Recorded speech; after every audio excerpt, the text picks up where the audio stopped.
I want you to picture this. You're traversing through some rocky canyons. You got your girl with you, you spent the whole day hiking, and just before the day's end, you look over to your right, and all of a sudden, you come face to face with a mountain lion. Now you can see this dude probably hasn't eaten in a couple days, right? So what do? Well, as most of us know, the last thing you do is take off running, right? All the predator's gonna do is see you as prey. What you wanna do is stand up tall, right? Get wide, start shouting and yelling, showing this predator that, hey, I'm a threat and you need to back the F off. But the one thing you never do is run. You stand guard and show him who's king.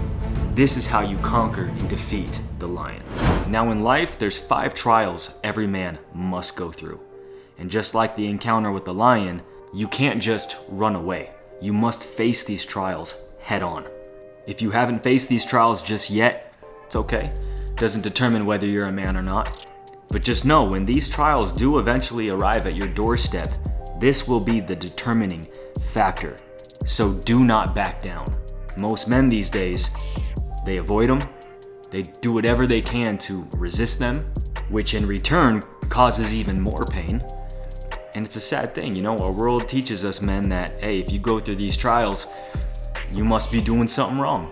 They say things like, oh, don't go down that route, it's too hard. Just relax, play it safe, focus on good vibes and just do you. It's okay to be weak. Nah, this is not what breeds stronger men. When you take the easy route and you play it safe, this is actually gonna hurt you 10 times worse in the end. You think it's hard now?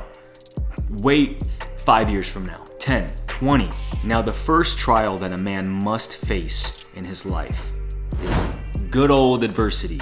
And look, I'm sure a lot of you men out there have been through some adversities and tragedies. I'm sure there's also a lot of you who think you've been through those things, but you haven't quite yet. You've just skimmed the surface.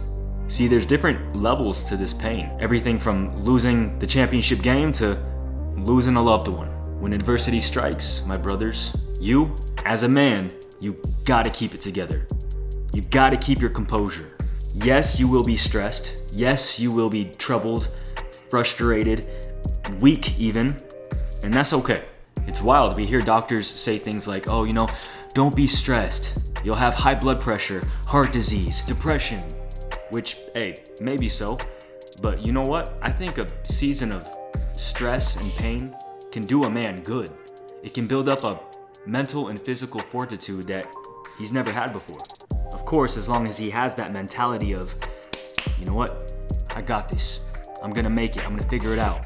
God's got my back. I'm gonna progress and become stronger through it. So in these times of adversity, you can't revert back to your comforts. You can't say things like, oh man, I've just been going through so much. F it. I'm just gonna turn on a little prawn, play some video games, and just dive back into my old drinking habits because what's the point? None of it matters anyways. The second you start speaking things like this out loud, your balls have been just completely severed. Don't get me wrong, we all get thoughts like this at times. But you can't allow these instant pleasures to completely emasculate you. Look, you can have a moment of weakness, but you cannot have a mentality of weakness. You gotta persevere. Use your pain as a tool to become better and more useful. Number 2, becoming self-sufficient. As time goes on, we're seeing more and more men becoming more reliant on their parents now than ever. And boyhood is extending into a man's 30s, 40s even. I remember when I first asked my wife to marry me, I think I was 22 at the time. Bro, I was only making $300 a month. And maybe a few $100 here and there from working with my dad every month.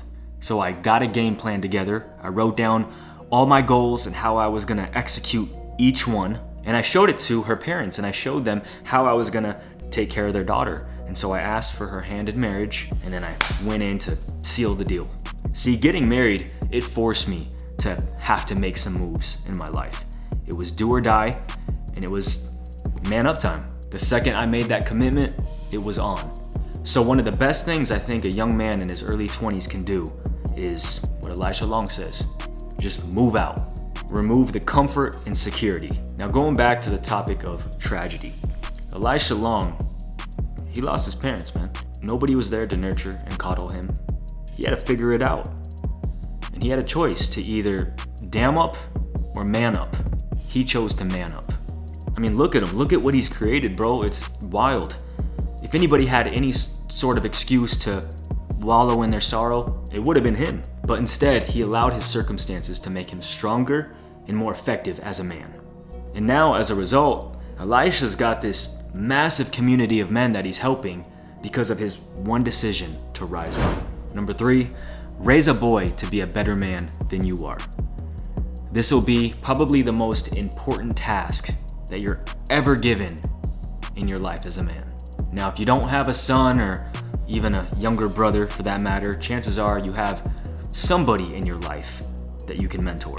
Whether it be a younger friend or a relative, whatever. Honestly, this right here is the reason why you are breathing. Your purpose is to build up warriors. But you can't do that effectively if you're spending all your time playing video games instead of reading. If you're spending all your time watching porn instead of being in a real relationship. Swiping on TikTok for hours at a time instead of working out. To be a mentor, you must first be mentored. You need to connect into all the right books, right? You need to connect into the right communities, connect with the right people, our Discord, whatever you can do to gain experience and wisdom. As a man, you gotta pass on the secrets of life. This is the single reason why our generation of men right now have become so weak and so limp. Because the men before us, they didn't accept this responsibility. Number 4, working. You need to get a job that forces you to connect with people face to face. Growing up, a lot of you guys know I did music, and that's how a lot of you actually discovered me. But me and my brother, we created music, we toured, did different shows, all of it. And you know, it forced me to have to face my social anxiety. I remember, dude, I would get so nervous before shows that I would actually, before I stepped up on stage, I would throw up in like a trash can somewhere backstage. Every single time. But it built me. And honestly, this is just being honest with you guys. This is why I don't have much empathy on people that have social anxiety. I get so mad, bro, when I hear people using that excuse of why they can't progress in life because they have social anxiety. Dude, my social anxiety was the worst. Nobody compared to my social anxiety. Not even close. You couldn't even hold a flame to my social anxiety. And guess what? I still went out and faced my fears. I still went out, just tried to be as useful as I could be. I still showed up every single day. So to me, there is absolutely zero excuses of why a man and woman, of why they can't go out and bless people. And just being real with you guys, I still deal with social anxiety. But you know what? I'm steadily progressing. I'm focusing on becoming 1% better every single day. I'm doing stuff like this, connecting with you guys, creating these videos. I have a men's breakfast that I attend, that my dad runs, that I speak at. And you know, I'm always putting myself in these situations that force me to have to put my feelings aside. The last one, number 5, forgiveness. Now look, I ain't talking hobnob, hunky-dory forgiveness. I'm talking about the real deal. See, it's easy to forgive, say, maybe a waiter who spilled your drink on you. It's easy to forgive, say, a sibling who called you an idiot. But how about the person who hurt you deep? Maybe there's someone in your life who did unspeakable things to you. Maybe it's someone who you once truly loved and they broke your heart. They abandoned you. Maybe they stabbed you in the back, made you feel worthless. You know exactly who I'm talking about. You know exactly who that person is that you just can't seem to forgive. Now look, when you don't forgive, that unforgiveness converts into bitterness. And bitterness is like drinking poison expecting the other person to die. You slowly start to die instead. I've seen it happen. There's someone in my own life who I know personally. I see how bitter they are, and it's weakened them. Now look, I'm not saying to forget. That's God's job. But what I am saying is to forgive at all costs. There's a story of a servant who owed his master 10,000 bags of gold. Now back in this time, if you had a debt to pay and you couldn't pay it back, you and your whole family would either be totally wiped out or sold away, including your land. So the servant went to the master and he begged him, "Master, please just give me a little more time. That's all I need, and I can pay you back." And the master looks down at his servant and pitied him. And he thought to himself, "Ain't no way this guy's gonna be able to pay me back. There's just no way." So the master told the servant, "You know what? Hey, don't even worry about it.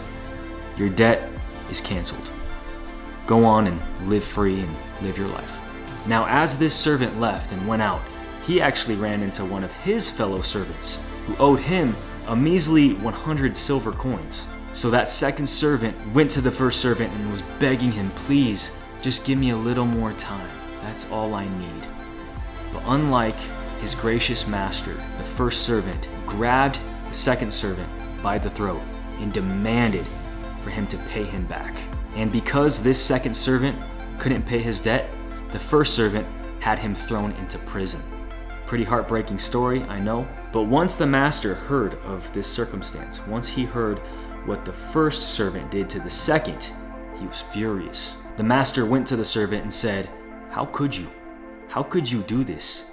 What that second servant owed you was chump change compared to what you owed me." So the master had the first servant thrown into prison to be tortured until his debt could be paid. The reason why I'm telling you this story is because there will be a time in every man's life where he's going to need that same forgiveness. And there's going to be a debt that he can't repay, especially when he meets his maker face to face. The things other people owe us is chump change compared to what we owe God. There's nothing we can do to repay the sins that we've committed against God. Yet he still sent his one and only son, Jesus Christ, to die on the cross for our sins. And all we have to do is believe it and accept him as Lord and Savior, and that's it. All debt is canceled. We can live free, just like that, easy peasy. With that said, hope you guys all enjoyed today's video. Please make sure to sign up for the newsletter down below. It's absolutely free. When you sign up, you'll receive exclusive offers, exclusive content from me, as well as discounts on all my merch and future programs that I'm about to drop here very, very soon. Anyways, appreciate you guys. Please give this video a nice big thumbs up, subscribe if you are new, and hit that notifications button to be alerted when I drop new content. And hey, if you want to embrace your masculinity as a man and reject all of culture and all of its perverted, distorted ways, check out this video right here. This will change your life as a man. Talk to you on the next video. Peace always.